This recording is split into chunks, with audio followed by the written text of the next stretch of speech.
and the name of the younger was Rachel. Leah was tender-eyed, but Rachel was beautiful and well-favored. When it says tender-eyed, Leah wasn't as pretty. She was okay. That means she wasn't that pretty to look on compared to Rachel. Rachel was absolutely beautiful. So Laban said, well, which one of my daughters would you want to marry? Because why? The Most High was blessing Jacob.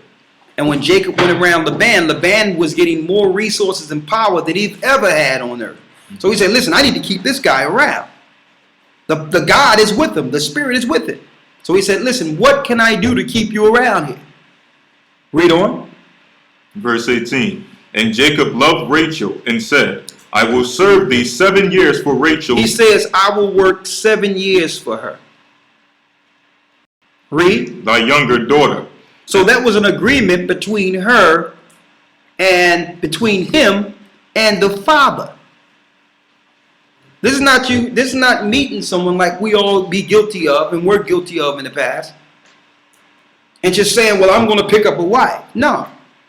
You have to go to this woman's father. That's number one. If we don't take these steps, then it's not marriage. Read. Verse 19. And Laban said, it is better that I give her to thee, than that I should give her to another man. Abide with me. And Jacob served 7 years for Rachel, and they seemed unto him a few days, for the love he had to her. Go ahead. And Jacob said unto Laban, give me my wife, for my days are fulfilled. He worked the whole 7 years as an agreement to the father.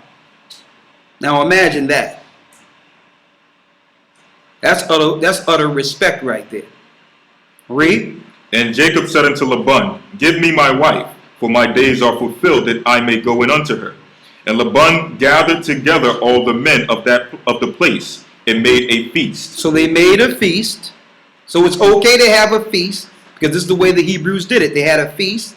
Read. Verse 23. And it came to pass in the evening that he took Leah his daughter, and brought her to him, and he went in unto her. So, but in the night, when it was time to release the daughter into Jacob's chamber, he released Leah instead of the woman he worked for.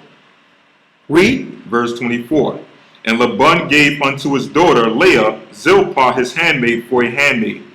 And it came to pass in that in the morning, behold, it was Leah. And he said... So he woke up in the next morning after consummating with her and realized it was the wrong daughter. This wasn't the daughter he worked for.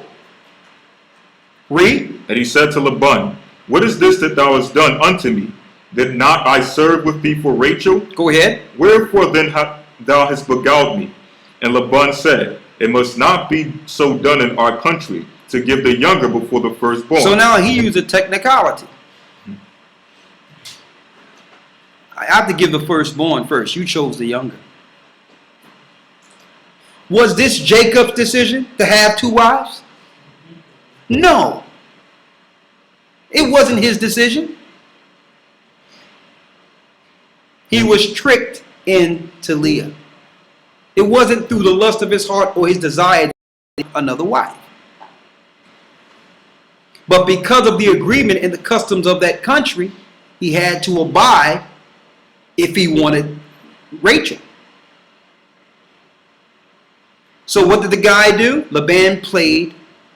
He withheld information, what I would call lying through omission. He knew, according to the customs of his country, you don't give away the second daughter before the first daughter.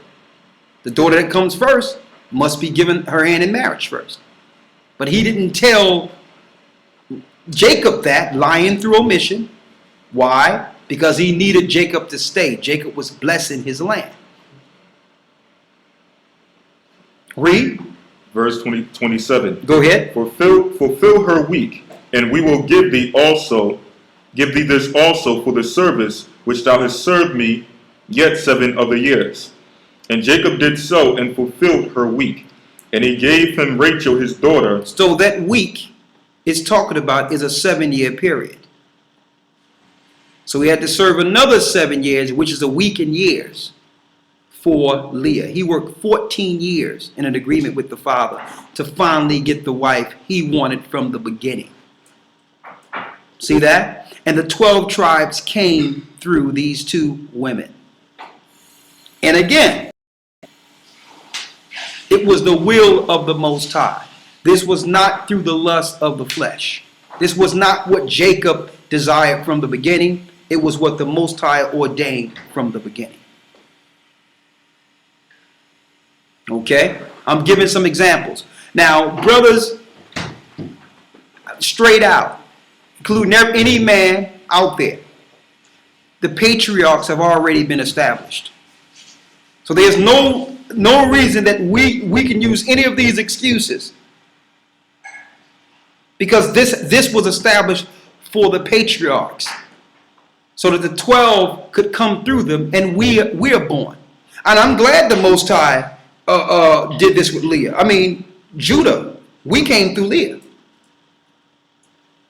Okay? Christ came through Leah. So you can't, so on the other side, sisters can't say it's wrong in that context and say, well, the Most High didn't have it so in the beginning, and use all these other philosophical terms, because what they're adamant against. When the Most High had Judah, which Christ came through, come through a woman who Jacob didn't even want. Now examine that. So you can't say that that was evil if the Most High had Christ come through that second woman, a woman that Jacob didn't even want. We can't go there. We can do the arguments within the proper context of the scripture without taking the scripture and using it for our personal feelings. Now, we know there's a lot of cultures that still exercise these scenarios, in which they go through all the law, multiple wives as part of the culture, and there's no big deal about it, because the culture is used to that particular type of living to some degree. Why? Because in order for a man to operate like that, of course, this guy is already rich. He's respected. He's in position to be able to handle these particular situations. And the woman who agree with it want a better life. So that's an agreement in cultures that actually deal with it. And they have to do the whole thing. They have to go to the father, speak to the father, give the father an agreement of what the father asked for. The father must give a dowry. The same things we're going to read in the scriptures must happen. It's not just you looking at a woman saying, okay, I got another wife now. It don't work that way. So there are a lot of cultures that operate like that. Now, the Western world culture, usually they don't operate like that, because because it wasn't in their culture, number one. Number two, the Bibles tell you that their seed is as the seed of Sodom and Gomorrah. Okay? They don't even care. A lot of the other nations don't care about, reprocreating and bringing forth the children of Israel, bringing forth their families and big families and all that. Why? Because some of them like alternative lifestyles and want to deal with women or their own women or other men anyway. So not only do they reject the regular union of just a man and woman, they want to deal with what they call homosexuality. So this is the society that have taught us what a marriage should be. Okay? So I'm just being straight out here. There are cultures you can go into who are Hebrews right now that's living in Africa, and they deal with multiple wives, and it's not an issue. Okay? So we cannot say that the influence of how we are taught in our society don't have an impact on how we view this particular action. We can't say that. Now, the majority of Israelites out there today who teach this, who would like to promote this, and I'm going to tell you, it leads to a lot of pain and suffering and death and hell. But a lot of the Israelites out there are teaching this, and a lot of young men are using this as a a card to be able to just get any woman they want. And that's not right. That's evil. And they're using Solomon as an example. They're using David as an example when what David did was evil. He killed a brother so that he can have the brother's woman. That was evil. So the people you're using for an example were praying to the Most High for forgiveness because they got wives not because the Most High sanctioned it, but through the lust of the flesh. You understand? And the Most High did forgive David. You understand? But through Solomon's sin, evil went to the next level when he began to deal with all these different wives. Why? Because Solomon had the wisdom of the whole world. Anything that operated in the earth, Solomon had not only the knowledge of, he understood how it operated. And if this information get into these satanic people's hands, they would use it against God's people. So who did the Gentiles send in? The Gentile kings sent in their women as a weapon against Israel. And this is who the Israelites use as an example of having multiple wives. Solomon. Let's go there.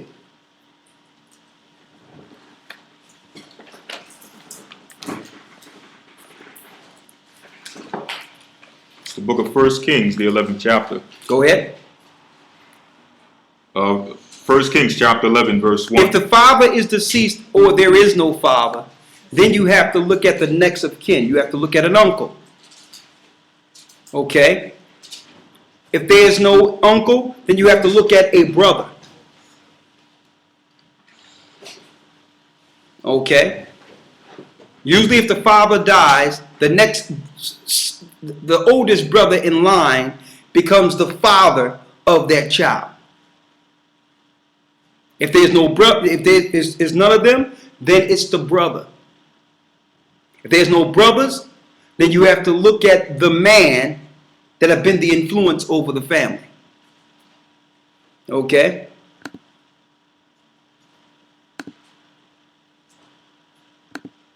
Read it. 1 Kings chapter 11, verse 1. But King Solomon loved many strange women, together with the daughter of Pharaoh, woman of the Moabites, Ammonites, Edomites, Zidonians, and Hittites. These are all the women Solomon loved. Read. Verse 2. The nations concerning which the Lord said unto the children of Israel, Ye shall not go into them, neither shall they come in unto you, for surely they will turn away your heart after their gods. Solomon clave unto these in love. Go ahead. Verse 3. And he had 700 wives. He had what? 700 wives. He had 700 wives. Princesses and 300 concubines. And his wives turned away his heart. For it came to pass when Solomon was old, that his wives turned away his heart after other gods. That is crystal clear. Now, this is the example that Israelites use to say it's okay to have wives. And they will say, read, 700 wives. You won't even tell me I can't have 5, and Solomon had, I done seen these things. What's wrong with me having 5 or 6? Solomon had 700.